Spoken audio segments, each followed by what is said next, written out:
Hey, what's going on, everybody? Back at it. Another Ask Me Anything happy hour following up from just an epic wealth webinar.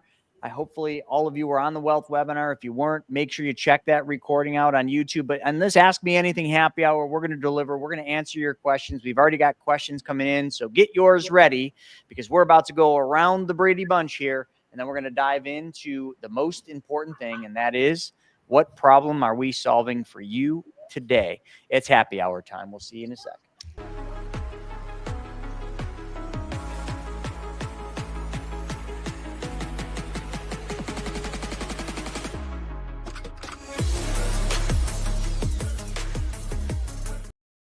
All right, that wasn't even quite a minute. So we're back at it. Ask Me Anything happy hour, where we answer your questions as a group. So let's go around the block here for the Brady Bunch, starting with that way, Mr. Fouts.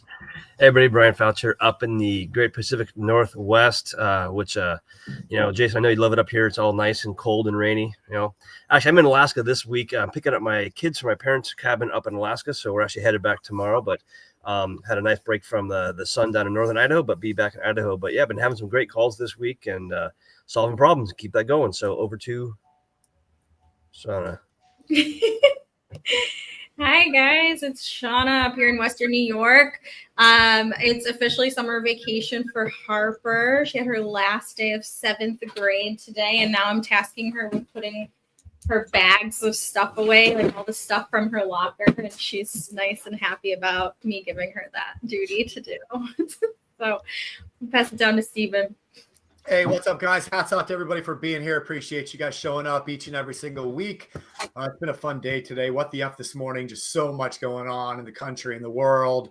It was fun kind of talking about some of that stuff, especially with what's going on in New York City. But nonetheless, Wealth Webinar was incredible, talking all about all the success that our clients and members are having through Private Money Club and using their policies and self-directing. Just a lot of really cool stuff right now. And with the way the economy's going, people are really tightening right now, really restricting. And so empowering yourself to have the education, the confidence to continue to grow your wealth, be smart with it, just means the world. So what we do right now is more than important than any time since we started doing this over the last 5 years or so. And so it's just super excited to answer all your questions and provide as much value as we can today. So appreciate everyone being here. Over to you, Mr. Craig Yenny. Good afternoon, Craig Yenny here. And I was the silent one on a wealth webinar today. All queued up to do some stuff. We're going to do that next week. But anyway, it was kind of a fun webinar to listen to Noah and Kevin Shortell and just kind of the foundations of some of the things we can do to build wealth. Anyway, I'm in the Rocky Mountains of Colorado on the Front Range, waiting for some storms to roll in. So Shane, I don't know if you're preparing for that too, but I keep getting promised by the weather people that we're going to get all this rain and we get a drop. So anyone that's got rain, send it up to us. We're looking forward to it. So that's all I have to say for now. We'll go on to Carson. What's up, everybody? Over here in Southern California, Dana Point in Southern Orange County, if you guys are familiar. Not been on the AMA in a couple weeks, so excited to be back here at the favorite, best Brady Bunch on YouTube. We got everybody here today, so we're excited to answer you guys' questions. Thank you guys for being here. And we'll wrap up the Brady Bunch intros with Mr. Jason Sipple down below. Thank you, Mr. Carson. It's awesome to be here with all of you. You don't have to be here, but you chose to be here to ask us questions. So we got to give yourself a high five. And as Snaggy said, it's definitely the times where we want control and we want guarantees. So what better way to get those than ask the questions that you're maybe afraid to ask on a one-to-one call? Ask in the chat. Pop them in there and see what happens. You'll help somebody because I'm sure that you're not the only one thinking that. And by the way, I'm in the City Beautiful, which Steven loves. And here, look, perfect timing. There's Ethan Evans. Welcome to the show, Ethan. Hello, everybody.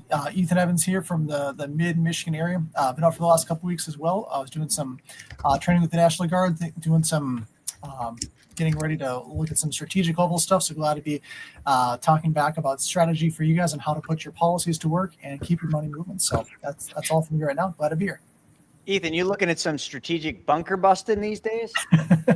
No, not quite. It's the baby steps at strategic level. So I can't speak on any of that. All right, let's dive in, Shauna. What are the questions? All right, well, let's start with this first one. So Kathleen's saying, Carson, do we have a baby yet? We'll start there first. There you go. We do not. We are about 6 weeks out still. Thank you for remembering and asking. I appreciate it. This makes you guys want to come back every week now, get updates from me, right? So we'll keep seeing you every week for the next 6 to 8 weeks, and I'll give you an update, but we're not there yet. All right, love it. Okay, so Shane is saying, hello from Aurora, Colorado. Curious which companies you use for policy-backed lines of credit and what the current APR range is with them. Thank you. Is anyone else using CV lines of credit, or is it just me? I think it's you and Devin Bird. That's All right. I've So all heard. I found, so the company I used to use, which name I'm going to leave out, like very unhappy with them. But the new company I'm with is called Busey Bank, BUSEY Bank.com. I think that's what it is, Busey Bank or something to that extent. They've been phenomenal.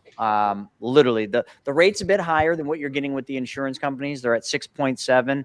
If Jerome Powell ever gets off the pot and starts dropping these rates a little bit before we lose everything in the economy, then that'd be great too, because it's going to follow rates down. But the best part about it is their service has been good. I've got access to 95% of my cash value, which is about 5% more than what you're going to get with the insurance companies at about 90. So you get a little leverage there. Super easy to use because I have lots of policies pulling into it. I think I have like 13 policies. There might be one policy that's not attached to it, but all the rest are. So I've been nothing but thrilled with Busey Bank. Like Gary Busey, did he start this bank? Yes, it's spelled the same. I Googled it just now. Maybe it is. Who knows? No, that'd be a cool bank. I mean, there's some good movies that man's put out. So That's so funny. I literally Googled Gary Busey's name when you said that. I did as well. That's why I'm literally looking at his movies, Point Break, the Buddy Holly story, Under Siege, probably looking at the same page you are. Yeah. All right. So something Sandra says sometimes, freaking awesome name, is saying, wanting to know if IBC can work for a 60-year-old solo female with only a mortgage debt. I have some hard cash reserves and a money market account and want to maximize my leverage. That's a lot of alliterations you got there, Sandra. And yes, 100%, it could definitely work to not only control your money in maybe a more efficient way, but also give you more guarantees and, build up that opportunity fund over time. And we could talk to you about why the banks own $225 billion worth of bank-owned life insurance, which is just what we're talking about here, just at an individual level. So, and this might be someone I might be talking with right now, one of my clients as well. Great question. And I think I may have mentioned her to ask it on this thing here. But yeah, I mean, what are the there's multiple options this person has. And so you've got to look at all the options and put them all on the table. And we can help you look at what is the best fit for what you're trying to accomplish, because what you're trying to accomplish is what we got to focus on first here too. What's the goal? What's the outcome we want to accomplish? With infinite banking, is it, debt payoff? Is it having reserves for down the road? Is it retirement, supplemental retirement income, or all the above, to be honest. But yeah, there's lots of ways we can make this work. Yeah, Lucy, thanks for sharing. Speaking up, she said, as a 63-year-old solo female, I can say, yes, IBC works. Love that, Lucy. Yeah.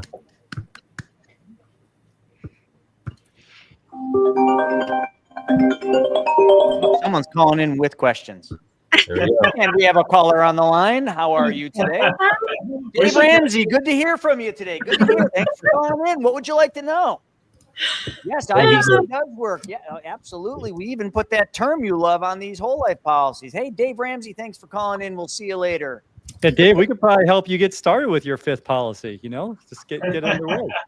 Oh, and actually something funny about that, you mentioned Dave Ramsey. So the client I talked to yesterday, who is 60 or 61 and has a mortgage and all that stuff, they're in a very kind of a financial bind because they haven't saved for the future. But guess who they follow for the first 59 years of their life? Dave Ramsey. Oh, yeah, absolutely. And they're like Can't saying, save your way to wealth, man. Can't do it. Yep. And they had one thing to say. They said, I wish I had not done that. There you go. All right. Justin Streeper is saying say you want to pay a loan for a car and it's at 7% at the dealer, you can take money out of your policy at 5%. Did you pay back yourself at 7%, or would that MEC? Or basically you'll pay it all sooner at 7%. Let me hit on this one. Yeah. So Justin, I mean, because I've done this a lot, everybody can do this differently. So I'm just going to give you how I do it, because it's the simplest way. And it's exactly what you said. You went to a car dealer. They said they could get you a loan at 7%. And you probably already have like the amortization schedule or the loan payment. I pay myself back the exact amount the dealership or the finance company would charge. I've evolved like the last few cars. What I've done is I've gone to bankrate.com and searched for the best rates in the industry. Ally Bank has been like, for the longest time, the lowest rate. But let's say it was Ally Bank and they were at 7%. I would pay myself back 7%. Now, here's the beauty. You have no worry about mecking, because if you're paying yourself back at 7% for a car loan, all you're going to do is you're going to pay that loan off sooner. So if it's a 5-year term and you're paying it back at 7%, but your loan with the insurance company is at 5%, you're making a 2% spread. So that 2% is going to go to pay your loan down faster. So instead of your loan taking 5 years to get all the money back for your car, it might only take you 4.5 years. And me and Craig got some crazy shit to show all of you. I just can't wait. I don't want to hold it in any longer, Craig, but I know I have to. Do you know that if you took a loan on your policy at 5%, Justin, and you paid yourself back at 5%, do you know you'd still make money? That doesn't make any sense to anyone, does it? If you had told me that 5 years ago, I'd be like, no, dude, that's stupid. Like, you're breaking even. Like, it's the same. It's not the same. And we've got proof mathematically it would be. So, Justin, if the dealership's going to charge you 7%, pay yourself back 7%, because treat your money the same way you treat the bank's money. And Chris, you know what? I saw that message from Justin. I thought, well, let me plug this into this thing that we're building. And, I just made a quick assumption. If you borrowed $10,000 at 5%, you paid it back at 7% on a 60-month schedule. You would pay that loan back and have $2,265.75 extra. So, Justin, what would you do with that? If you could put it in your PUAs, you could put it in your PUAs. Yeah. If you can't, you might want to use that for premium next year. And here's the beautiful thing about it. Let's say that you continually have this problem where you have all this money sitting around. Well, that's when you think about, is it time to start more policies? But hang on. The software's coming. You guys are going to see some cool stuff, and beyond cool stuff, like just in a very short time. I'll just put it that way. It's gonna totally change the entire industry. I love it. I want to give a little shout out here. So Chosen 1970 is saying, "Hey guys, I finally got my policy issued today. What ideas do you have for passive income with only 40,000 dump in and 20,000 in initial debt?" And then just Shane kind of said, "I love getting on PMC to find passive income deals." It's kind of funny. Like just the other day, Steven and I were doing a training, and PMC, privatemoneyclub.com, when you're a premier member on there, you can set notifications to send you only the deals that you're looking for. So, Chosen 1970, you could go into PMC, create your account. This is only premier members. And you could literally tell it you want only deals with, what would that be? $20,000, for only 20 grand. But this one popped up because it sends me new deals every day. But this one popped up and it was a really good deal. Set it up and make money. Slow flip, $30,000. So 10 more than what you may have. But I'm just using this as an example. 12% interest, 60 months, first lien position. This borrower on here, it's a family, certified, premier member, like just freaking everything in here I could ever want. So it was by pure chance I pulled this up.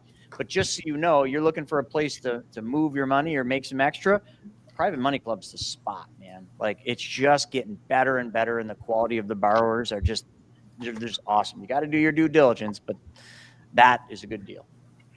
That sounds like the deal that was shared on Money Club Monday too. That gentleman it was like 40 grand, I think, for 50 months. Yeah, there's tons of them. I mean, that was just one that popped up in my notifications. And congrats, Chosen. One thing too, I love the advice and kind of the guidance Chris just provided, and Shauna. And also that $20,000 in debt. I mean, that's already a chance to make that small money movement and bring that back to your family. Like whatever the debt was you're paying off, you're already seeing it work. You're building it back up. And then maybe you have that extra 10 grand within a few months to put back into that investment that they're talking about. And then Christian O'Mara saying, okay, so my question, and I know Carson answered it, but I'm still confused. So if you don't have the full amount to make a deposit and it's about to expire, how does the process work if you only do the minimum and pick up the PUAs later? So I'll give you guys some context. So Christian has been wanting to start a policy for a while. All of you guys probably have seen his name on this AMA every week. But it seems as though his cash flow has been a little inconsistent with his work, but he makes great money. So he's ready to start a policy and has been. We've applied twice, actually, and both times we had to expire the approval because he wasn't ready. We're coming up on that expiration date with One America, and he wants to fund it. Premium is set at $2,000 a month between base and PUAs. And he wants to fund, but it is not totally ready to do $2,000 a month yet. Wants to give it a little bit longer. So the suggestion was, hey, let's just pay the base plus $10 of PUAs and do that for the next 3-4 months before you do $2,000 a month, and just pay the base and then do paid up additions and backfill the paid up additions when you're ready. So that's the scenario. We've been working on this for like a year. So Christian's pumped and super excited to do this, but it sounds like that explanation that I just gave didn't make a lot of sense. So then you guys can share a different explanation that would work.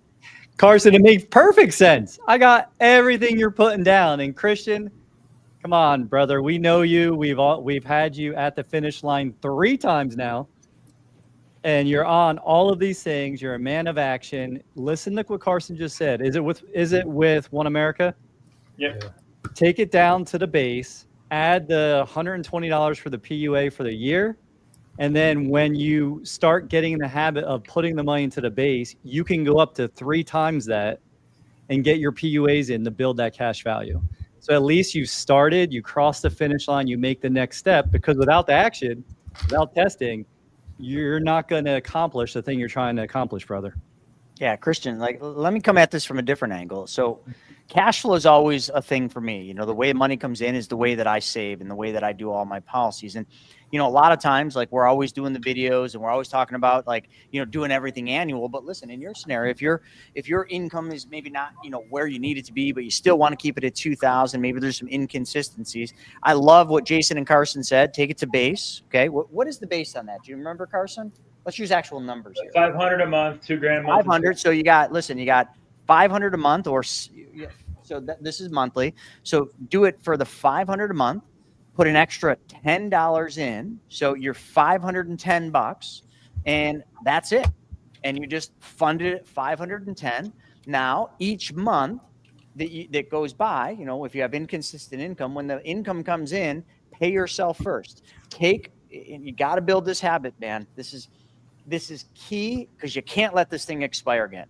I'm going to hunt you down if you do, because you're literally hurting your future, your kids' futures. If you got any, even if you don't, the kids that someday will be, you're hurting their futures not doing this, because you're pausing, just getting it in your head. So $510 a month, you do that.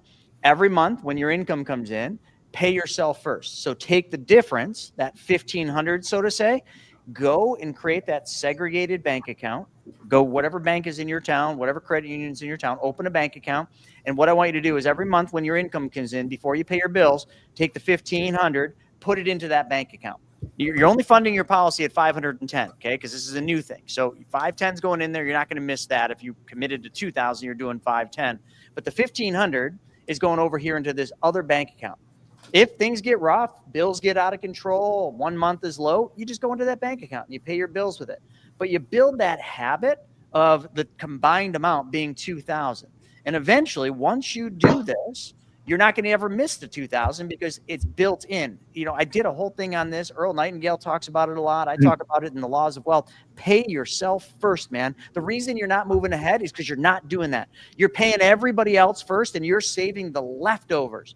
You ever go to a dinner, and maybe you heard this on the last one, but if you ever gone to a dinner and then you get to sit off in the side in the dunce corner and wait and watch everybody eat, but then when everybody's done eating, all their scraps are scraped onto a plate and then they serve that to you. Is that what you want, man? That's that's the life you're living. You're paying everybody else first and you're taking the leftovers. That's how you're saving.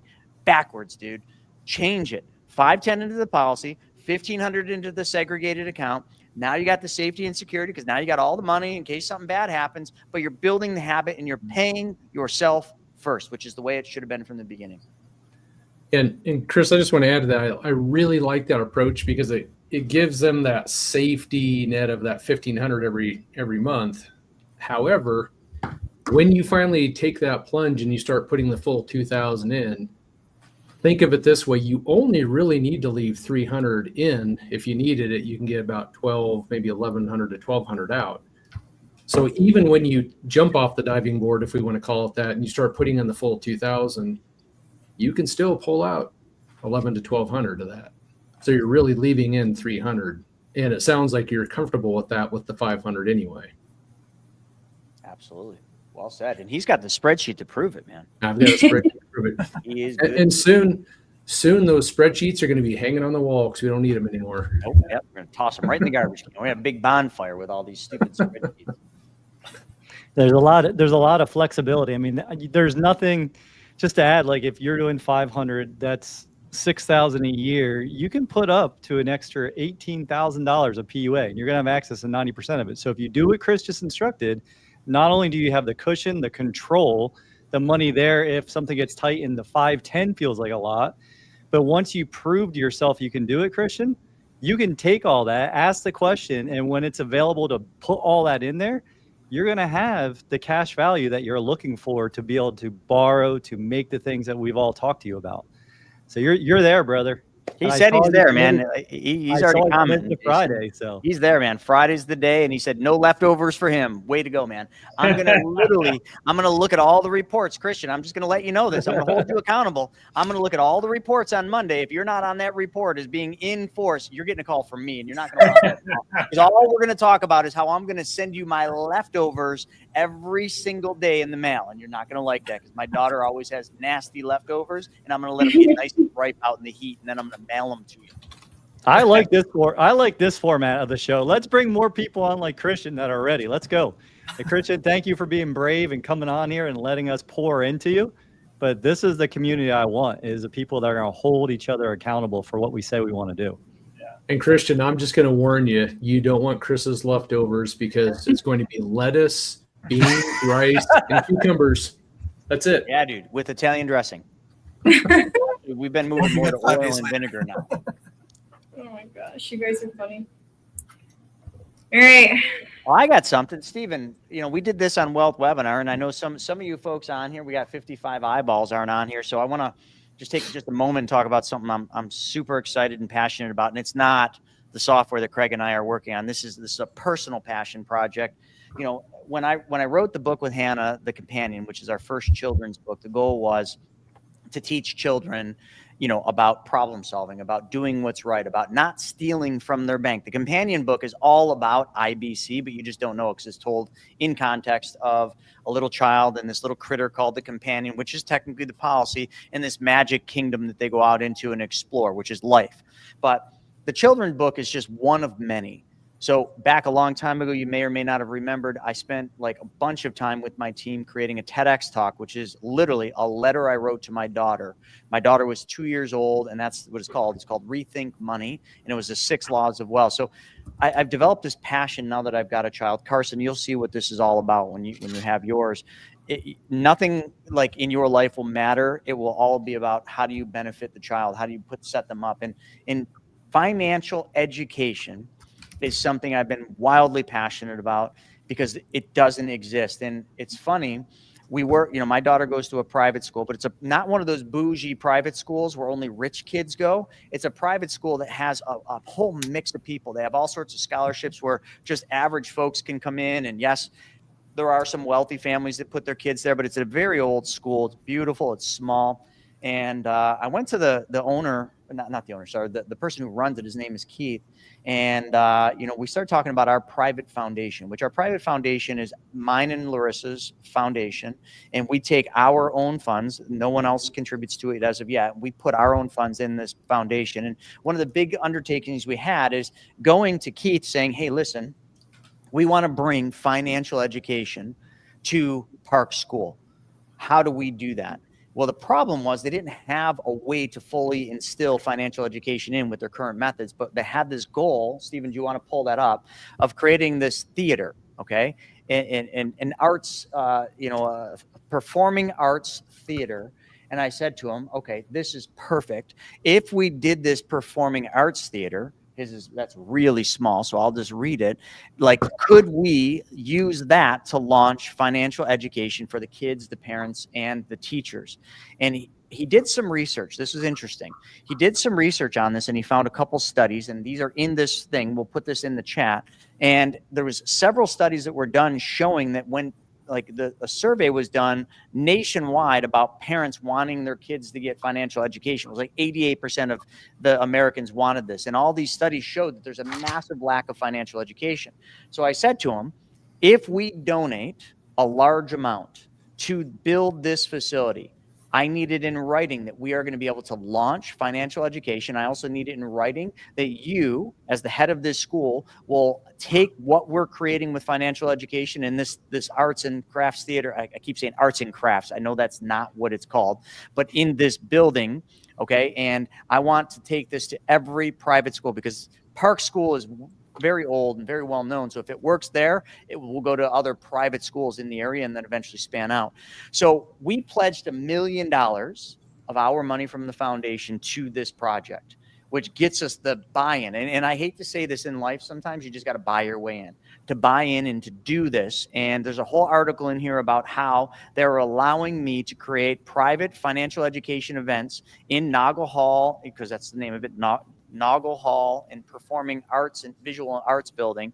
And it's going to basically then spin off into each classroom. So what we do in this new building is then going to create the curriculum that's going to be used throughout all Park School and every grade, including creating budget type modeling in the Montessori program, which is little kids. My ask is, we did this last time and it was great. We just raised almost $2,600 on Wealth Webinar. I'm asking all of you to donate to this cause. I know it's not in your backyard, but you know what? Someday this could be the domino that went down that allowed financial education to expand into other areas. It's not a quick fix, but it's a long-term fix, and this is how we're doing it. So any of you that donate, here's my give. If you donate anything you want or any dollar amount, okay, you're going to get a book. Okay, the companion, I will mail it to you. Doesn't matter the amount, just donate.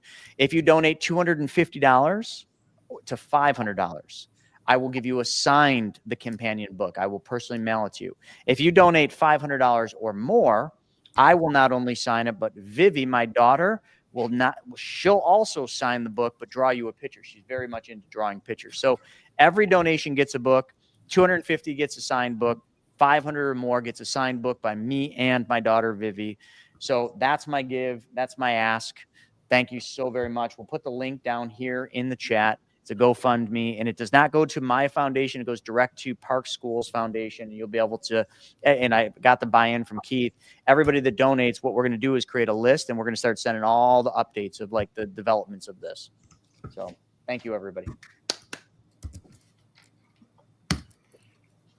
What else we got, Sean? Any other questions coming in? One more, I think. Good, two. Wait a second. Okay. So Chosen1970 said to Chris, I know that you have about 20 different businesses you operate. I'm wanting something, if possible, that I can set it and almost forget it outside of PMC. So I don't know how many companies I have now. Shauna would probably know more than me. Not 20 yet. I don't want 20. Probably close. Wanting something that you can set up and almost forget outside of PMC. So outside of doing private lending. All right. So let me talk to you about something else I do. something you could do through, one of our companies called PMC Wealth, who Brandon Beckinghausen is the advisor and runs. It's treasury bonds. They're boring, man. I'm going to be honest with you. They're boring, but the upside right now is significant. And there is just no way it's not going to play right into, your hand. I can't give it. This isn't investment advice. I'm not giving you recommendations or anything. This is just what I'm doing because I understand this. Treasury bonds are IOUs from the U.S. government. So you basically lend the U.S. government money for a period of time, and that's called duration. And as you lend them money, they pay you interest on that money. So if you go long, which means go out like 10-year treasuries or 30-year treasuries, you do not need to hold them that long. There's no way in hell I'm owning these 30-year treasury bonds for 30 years. It ain't going to happen. But here's how it works. The longer the duration you go, the more price fluctuation you get based on interest rates. So right now, interest rates have been held high by Jerome. Trump wants them to come down, and eventually with the Fed is going to hit their target or get there where they're going to have to drop rates. When the rates come down, the price of the bonds, not the interest rate you're paid, but the price will go up. So this provides you a really amazing opportunity to buy what would be considered a risk-free or a low risk investment, because you're basically buying you're loaning money to the government. You're buying a bond from the U.S. government. They're not going to default because they print the money that the bond is issued in. They can't default. They can't go bankrupt. So that's what I'm doing. I'm not doing it because the bonds are paying me 3 to 4, maybe 4.5%. I'm doing it because I know I'm buying them at rock bottom price because the Fed jacked rates up, bringing the price of the bonds down. And then good old Moody's downgraded the United States of America, which dropped the bond prices even more. It's just like, it's like rollback times 10 at Walmart. The prices just got slashed and then slashed again and then slashed again. And shit, I'm buying, man. So if you don't want PMC, maybe you don't want the risk, you don't understand it. There's very little you need to understand about treasuries, except for they're guaranteed by the full faith and credit of the United States of America. And if you believe that holds water, giddy up and go. If you want some help, I could connect you with Brandon over at PMC Wealth and get you connected for that. But they're very easy, very predictable, and you can do your own research on them. So that's an option. Sweet. Are you saying that if Brandon over at PMC Wealth can help people actually do that too? Like, is that part of the stuff that the offerings that he does? Yeah. So in all the offerings, there's what's called cash management, and in the two, not the lowest offering, okay, but in the two higher offerings, that is the treasury, what we would call treasury structure or treasury strategies. That would all be part of that. So if you're interested, we could set you up with a call with Brandon, and you could discuss that. Sweet. Okay. Rose is saying, don't know if I'll pass the medical exam. I have $85,000 in a 401k. Can I open an account under grandkids' name and use it as if it's mine?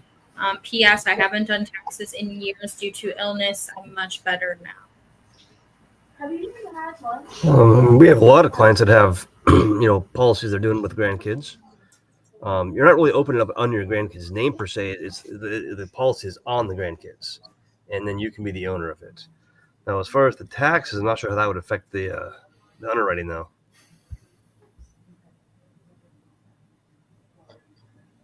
Anybody have any experience with that one? If the owner of the policy has not done taxes in years, would that affect the underwriting of the policy if they're the owner but not the insured? Yeah, does that matter on their income, basically? Like, I think so. No, it's really just stated income unless they ask you to provide proof. I can't imagine that. I mean, if they were back in taxes and they owed the government money, that would come up in a search. But if they just haven't done taxes, I don't think that's going to have any bearing on anything.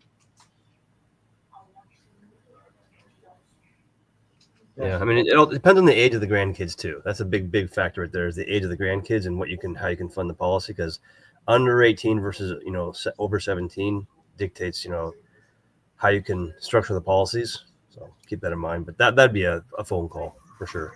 And it almost sounds like, Rose, that you are framing the question as if you think you are uninsurable, which is why you want to try and insure your grandkids, yet use it yourself. So if that's the scenario, then we can work on it. But don't talk yourself out. We would want you to be covered as well. especially if you have cash, you have income, you have bills, you have things you need money to be used for, you could be your own bank. So I would definitely try and cover yourself before anybody else. But if you are uninsurable, then great. Yeah, we can look at insuring other family members. And if you're looking to insure your grandkids, I will tell you that policies for minors tend to not be very big. You probably can't put in 85 grand from a 401k into a policy on a 10-year-old or however old they are. So I would also keep that in mind. If you're setting up a policy on your grandkids, it's going to be pretty limited, and it's really probably going to end up being for them, not you. But we can definitely find a way to insure somebody for you to become your own bank. So definitely set up time to meet with us. I'm pretty sure we'll put our link in here for you to spend time and book with us to figure out your situation more.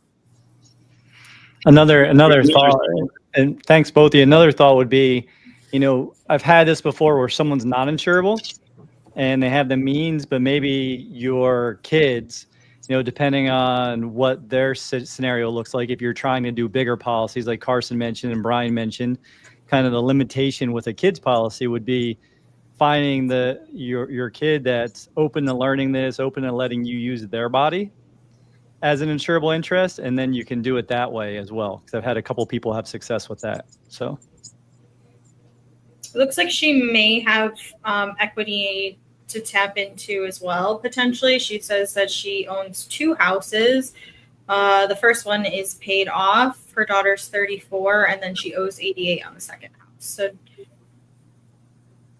definitely have some things to work with there. And I put the link in the chat. You can go to mentors.beyourownbanker.com to book a call with our team. And then Shane is asking, what examples would you use for a declaration of a family trust that would incorporate IBC, education, and whole life? Is there a way you've written in for books they need to read for understanding? I didn't in mine, but that's a good idea. You can do anything. I mean, it's your word, it's your language, it's your rules, because it's your trust. So you can word in all of that. I mean, mine specifically calls out, the private banking system in the whole life policies and infinite banking and being an honest banker. But I probably should have put that in there. I can always go in and modify my trust and add books to read, but I like that idea. There's a Netflix movie. It's kind of like a chick flick, but it's like this mom passes away and she makes like all these things for her daughter to have to do in order to get what she is supposed to get, like sing karaoke and do all this other crap. So you could do something like that too. Tell them to read a book for sure. There's an amazing book. Hold on. Now that we're on the book thing, like I'm writing a brand new book. Actually, it's pretty much done, but I'm not going to release it for a little while.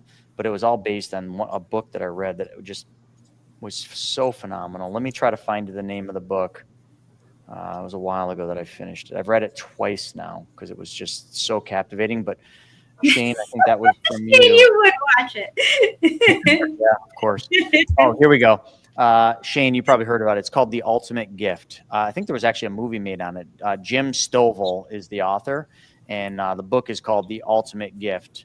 I think you'd love it because in there it's about a super wealthy billionaire who dies, leaves a VHS of like his wishes and like the things. Most of the family gets like all their hand downs and what they wanted, and they just leave. That's all they showed up to the funeral for, and the attorney's offices get it. And then the one kid, I can't remember what his relation was. He had to watch this video, and basically what this whole thing was, he sent this kid out to do all the things he didn't want to do because he was just a spoiled brat because he grew up in his family's money.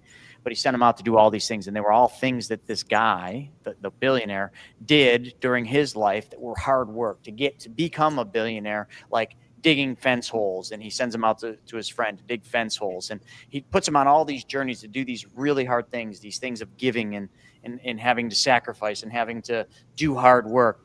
And the kid reluctantly gets through it all, but gets the lesson in each one of them and then starts to like the hard work in these lessons. And at the end, nonetheless, I shouldn't give the whole book away, but obviously the billionaire leaves. Lee was hanging right there.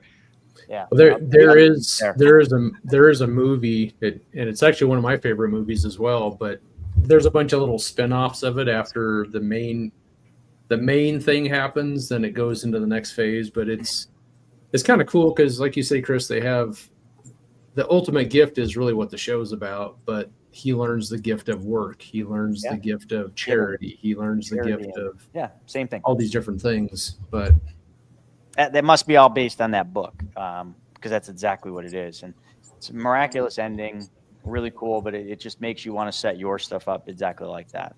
Yeah. Now my mind wants to know if Shauna's chick flick was actually based on this or the other way around.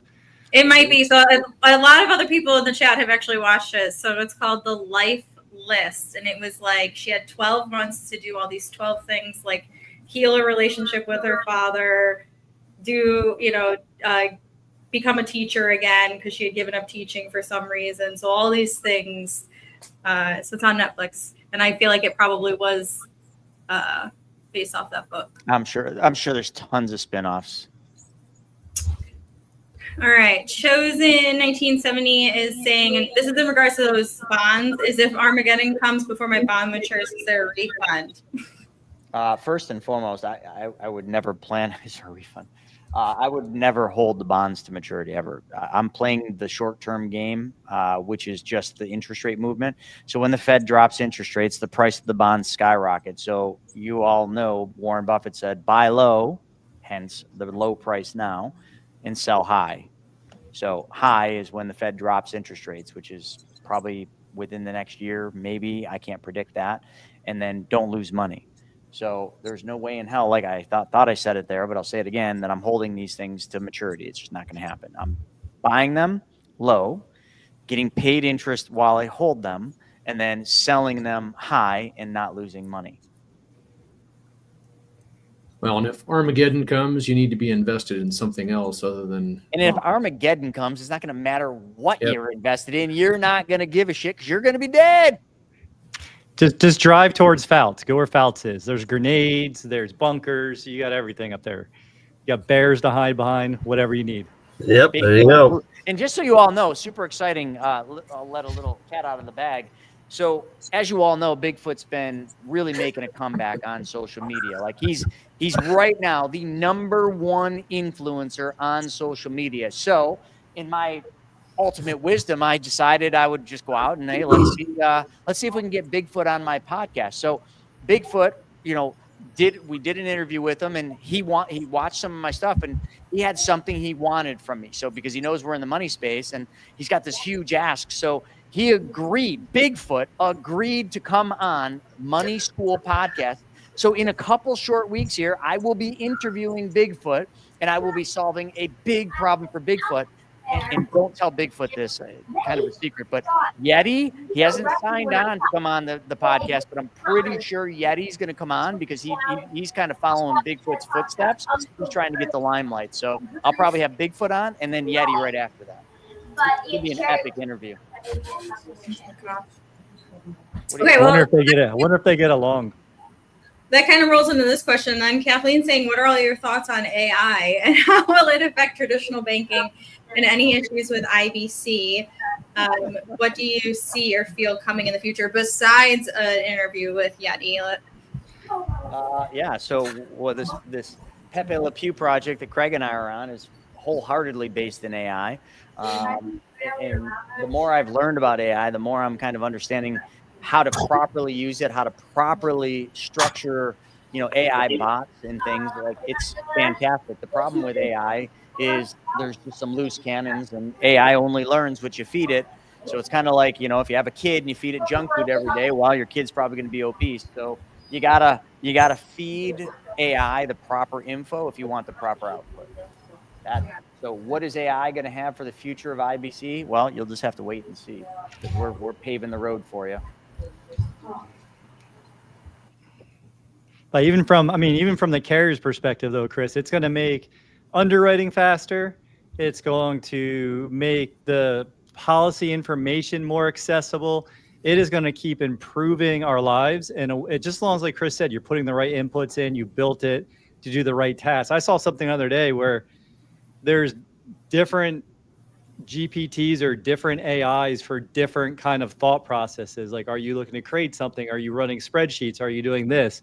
So it's going to get more and more specific the more that we train it properly to work for us. So it's going to be exciting. I was just thinking about this the other day. If all this AI and the ability to create all these graphics, if people are going to start to lose the ability to do, like artists, are they going to lose the ability to actually hand draw something? Are people going to lose the ability to start thinking as critically as they need to be because you can just go ask AI? So I don't know. I think like every technology, there's good and good and bad about it, but I think there's some considerable things about AI that could be a downgrade of our society, just like social media was, even though we use social media for good things and bad things. And this is just because Craig is worried that as a robot, he is, going to be unplugged and no longer as, just kidding, Craig. So I'm not quite sure what you're planning, but I didn't understand. So. Oh my goodness. Okay. All right. SB is saying, hello again, just got on, but I have a question about PMC regarding setting up for my LLC for complete anonymity. Is that something your group teaches or will actually do for me? I mean, you'd have to have someone who's licensed in that field to really give you that advice. So that would be either an attorney or an LLC specialist, whom we have those contacts for. But I mean, you can have an LLC for anonymity, yes. I don't know if Stephen or Chris, you guys know, do they talk about that inside PMC? Using LLCs for anonymity? I mean, yeah. I know, I can't. You can say that word. I love it. Thanks, Brian. Well, there's someone we can refer you to. That's the gist of it. That's exactly. It's part of the blueprint call, correct, Stephen?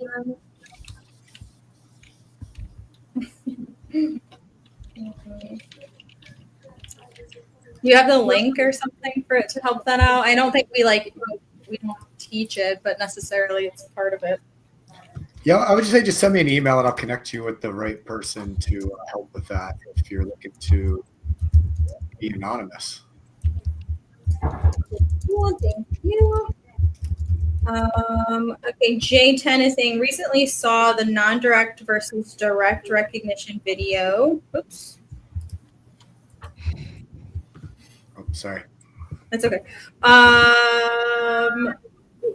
Live in New York, the Guardian live in New York. So Guardian seems to be the company to go with. Isn't the loan interest lower since it's direct recognition?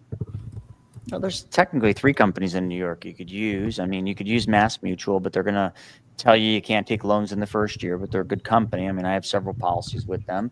Guardian's a good company. I have one policy with Guardian, but they are direct recognition, which is why I use a CV line of credit. Because they're direct recognition does not mean their loan interest rate is lower. I think they have like 2 options for loan interest rates in Guardian. One might be lower, and then one's a little bit higher, and it just depends on which option you take. And then Security Mutual is another great carrier in New York. Probably I have a policy with them. It was actually my first IBC policy with Security Mutual, and I will tell you they're the best customer service in the industry. That policies perform very well, and their loan interest rate is very low, and their direct recognition. So if you're kind of looking for low interest rate, good company for IBC, in non-direct recognition, then go with Security Mutual. Yeah, and you can build their policies really, really aggressively. Yeah, and I'll just add in that video, Chris, when we did that, we actually used Guardian software to project out the cash value. So what you're seeing in that video is the reality of their loan interest. So it's not something that we made up. It's just something that the Guardian software shows.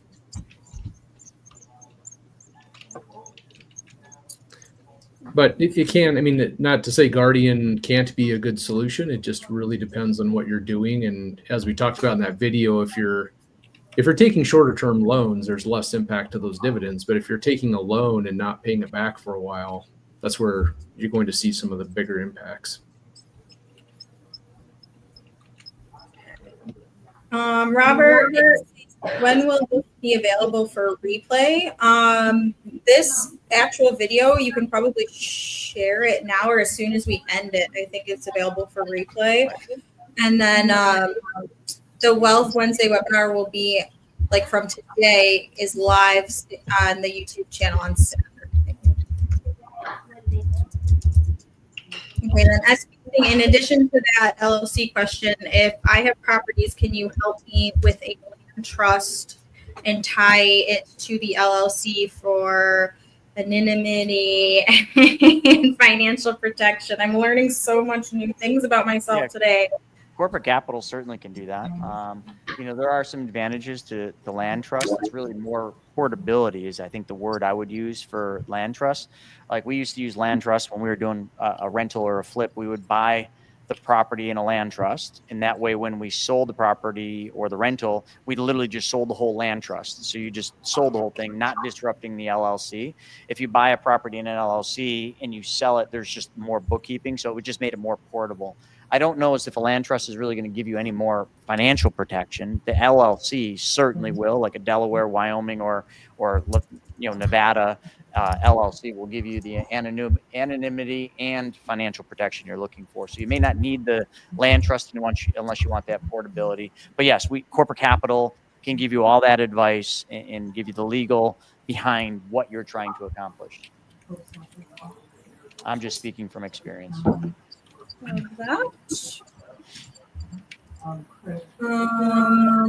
Marketing. Hi, just logged on. I watched a video where Chris talked about the whole life premium required for 10 years only. Is this the norm?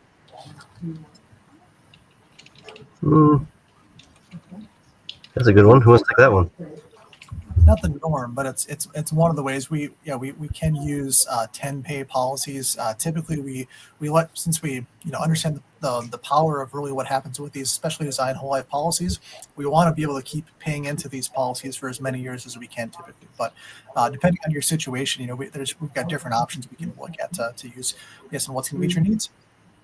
And what you might be referring to is that we show a lot of the policies where the premiums drop down at year 11, where we're dropping the paid up additions off because the policy has become extremely efficient, meaning in year 11, because you've been funding it for 10 years, you put in $1, but you get $3 back out in growth at year 11. So we like to show that efficiency, and that's how we do it.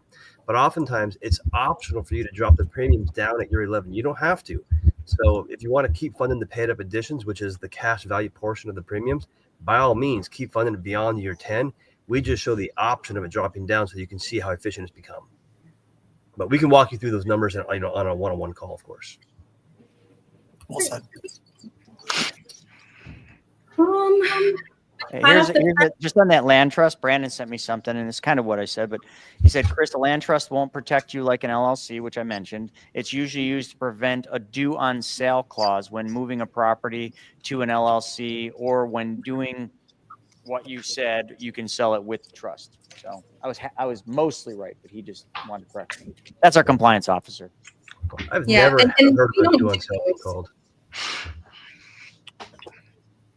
Yep, and we're not the ones doing land trust or anything like that. No, we don't do that. Again, that was just no financial advice here. No financial advice here. What do you say about AI in the financial advisor position? I think if financial advisors don't really quickly adapt to using AI in the proper ways, they will become extinct. And I am doing my part to try to help them become extinct, or at least the traditional ways of financial advisors work. I'm just kidding, but I'm definitely trying to change that industry and create a major disruption in it because it's broken. Okay, and then Timothy Lee is saying, upon paying my loan back, is there some hidden growth to cash value other than the straight dollar for dollar cash value increases based on premium payment amount? You're going to have the growth, right? That's uninterrupted and compounding the cash value you have in there. And as you're paying it back, like Craig can show with the math and all the stuff being built, you're going to reduce the simple interest going back. So you're going to make more money that way, but there's not additional hidden growth necessarily. You're just But going to there be. is. And that's what we've recently found. Like, it's a very interesting thing, and I didn't want to get into this, but like the software, the thing that me and Craig are going to be, showing everybody sooner than later.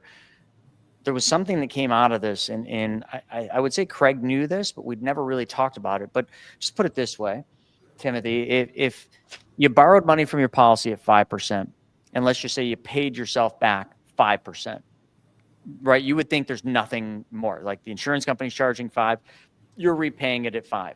Okay, so let's just say you did that. Normally, that'd be a 0% gain. Like you'd make nothing, but that isn't the case. You actually would. And I'm not even talking about the uninterrupted compounding interest. That, forget about that for right now. Like that's there, yes, but I'm just talking dollar for dollar. Took a 5% loan, repaid it at 5%. The way the interest is calculated on the loans with the insurance companies and the way you pay them once a year. But if you're repaying the policy back monthly at 5%, which is the way we teach, you're actually knocking the loan down. So since the insurance company only charges you interest one time a year, because you're knocking it down, dollar interest rate for interest rate, dollar for dollar, apple for apple, you're getting ahead and you're noticing an arbitrage. I've never taught this before. I've never talked about this before because I didn't even think that could exist. But there is an arbitrage in there. So I know that's not what you're saying, but that is hidden growth. It is hidden growth, not growth in the cash value, just hidden growth in mathematics that nobody's talking about because nobody's just run the math. But now we are, and we're like, holy crap, this just keeps getting better. So that is the hidden value you're going to get.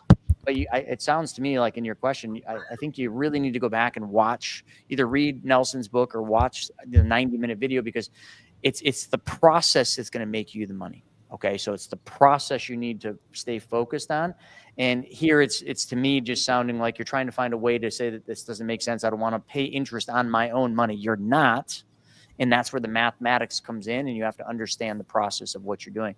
What you are, for people that think, oh, I'm not going to borrow my own money. Good. Keep doing what you're doing. Keep paying the banks all your money, and you're gonna wish you would change things because nothing's going to change in your life because you were too stupid or just, what is that word what's the word when somebody doesn't want to learn something new? Ignorant is one word. There's lots of words for that, but too ignorant to want to learn something new that could drastically change your financial future. Stubborn. Well, and kind of what's funny to that whole conversation is, you talked about a 5% loan from the insurance company and a 5% loan repayment. We can show you that even paying at a smaller level back, even though the insurance company is 5%, you might be paying 4.5%, and you're still making money. So anyway, it's all going to be revealed, and you can play with the numbers to your heart's content. Would you like to know how? Just put 25 cents in the little slot below, and we'll tell you. All right. Well, with that being said, we are at time, and we don't have a little slot for 25 cents. So with that being said, all you got to do is just go in there and donate to that whole project for financial education and get yourself a copy of the companion.